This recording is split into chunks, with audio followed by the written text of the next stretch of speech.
Hello and welcome back to Seaside Garage and the Trabant. Today I'm going to tackle those drive shafts. It was actually only the gaiters that needed to be changed, but when I took them out I figured that it could be a good idea to change the bearings because there's a lot of things involved taking it apart, so it's a small thing to put in new bearings, I hope. So that is what I'm going to do today, and I have already removed the drive shaft and put it over on the bench. It's right there. One dirty drive shaft. And as you can see, it's a quite funny way of making a drive shaft. It's a more simple way, really. I don't think it likes speed very much, but it's a Trabant, so whatever. It's a hinge kind of joint instead of a universal joint with a ball, like you normally see. But it's, well, it does the trick at least. I already cut up the gaiters so I can take them off. Then I need to clean it up a bit and clean this one up a bit, at least in the inside. Yes, I could clean everything up and paint it. No, I'm not going to do it. But I'm going to clean the inside up to get all the grease and dirt out and press the bearing out and put a new one in. Let's get to work. Yep, to begin with, we're going to take off the old rubber.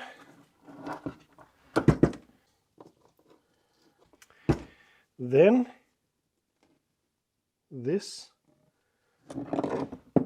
is taken off.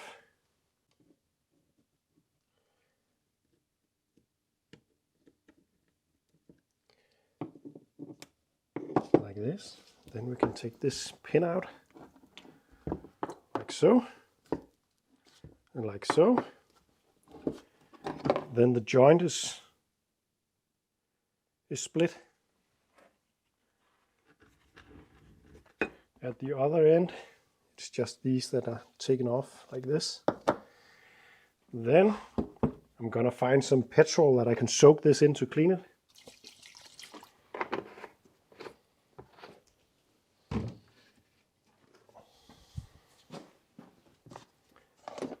I'm gonna put it outside for a while. Then this cup where the gaiter rides on or is clamped onto can be removed with two small screws in here. And like this. And I'm also going to remove the dirty old grease on the inside of this. I'm gonna flip this around because there is an oil ring right here that we'll need to pry out. Like that. Then inside of here is a locking ring. Like this. Then underneath that is some kind of grease ring.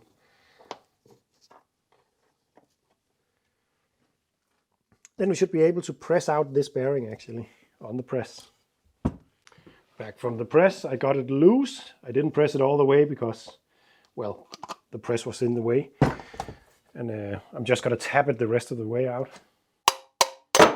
Like that. It's funny that it's missing a grease ring in between. The other side also did that, but it's supposed to have a grease ring in between. I bought new ones, so it doesn't really matter. But yeah, it's just missing.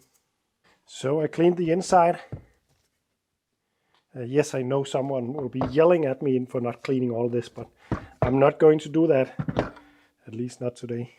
So now I'm going to press in the first bearing. I've taken on some new clean gloves because before doing so I'm going to pack this with grease. The entire assembly will be pumped full of grease. Actually, I think it's 1.3 liters of grease that needs to be pumped into the entire joint. But with my palm, I press the grease into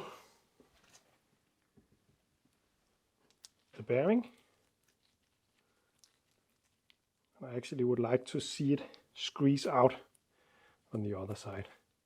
Now it's completely packed. I'm just going to put it in to start it up. Just going to slightly tap it in to make sure that it's straight to begin with. This looks all right. I'm going to put it on the press. And at the press, I've set it up like this, and then I can just pump it into place like this. Back on a bit more clean table because you don't want grease into your bearings. I'm going to take the now cleaned grease ring in, put it in, and then the locking ring back in. Like that. That's all done. And then to install a new seal like this. So at the press, I got the axle stop. This is the old bearing, and we're going to press that off. And to do that, I will have to set the press up slightly different. Like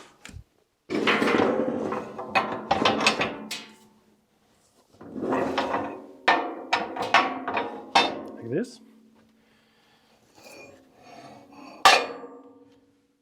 Like this. Then we can put this stop in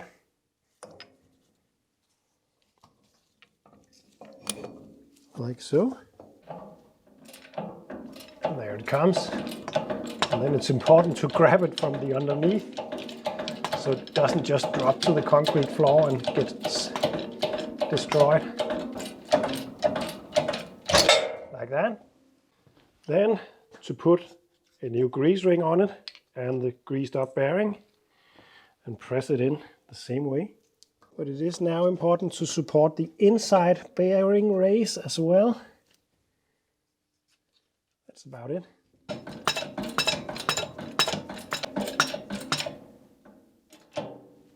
Like this.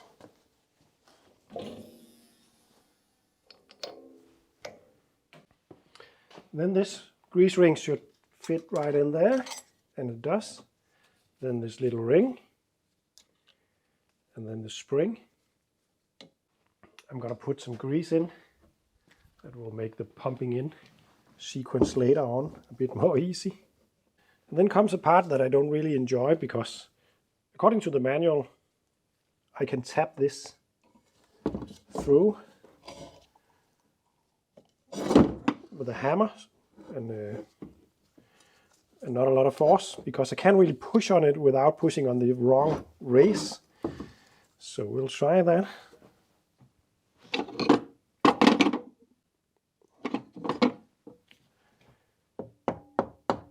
Yeah, that seems to go pretty easily actually. And before going to the next step, it's an important thing to remember to put new rubbers on, because that was actually the main reason for it all.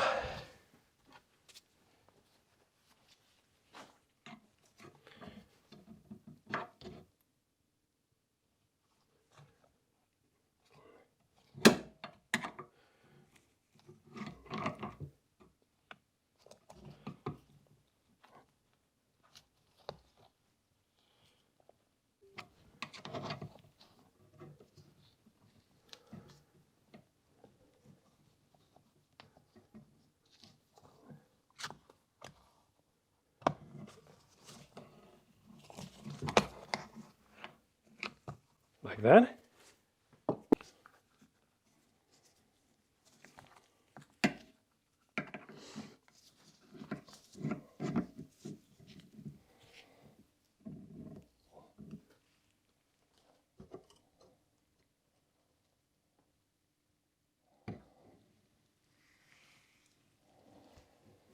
Like that. That was difficult.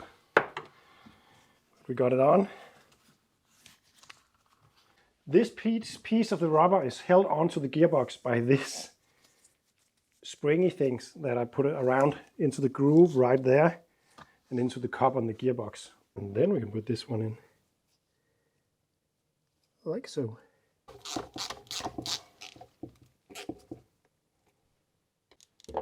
Then we can put the joint in.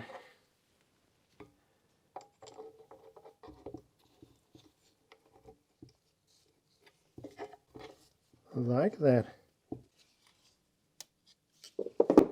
And then the fork goes into there.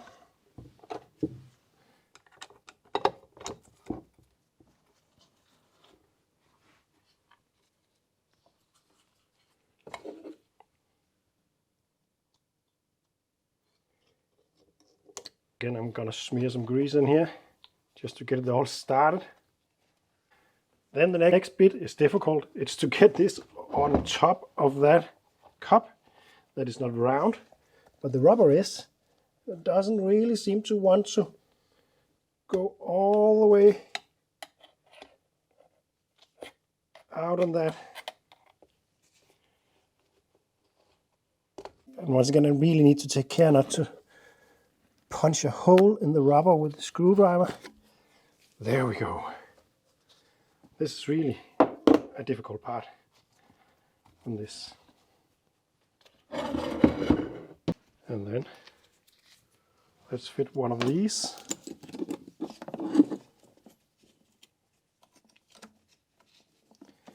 And on a normal drive shaft, the rubber spins, but it doesn't spin on this one because it's stuck to the cup out here. That doesn't spin. And then it is using that plastic bit as a bearing to spin around on the shaft.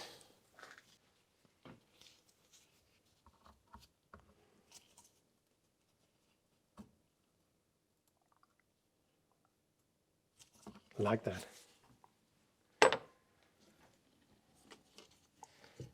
Then we just need to get this one. That was one of them. Like that. And then this ring closes it off like this. There we go. So this is it. The drive shaft is now ready to go back in the Trabant. I also did the other side. I will do that off camera. And then in the next video, at long last, it's time to continue on the brakes. I can't wait for that. Thank you for watching and see you in the next one.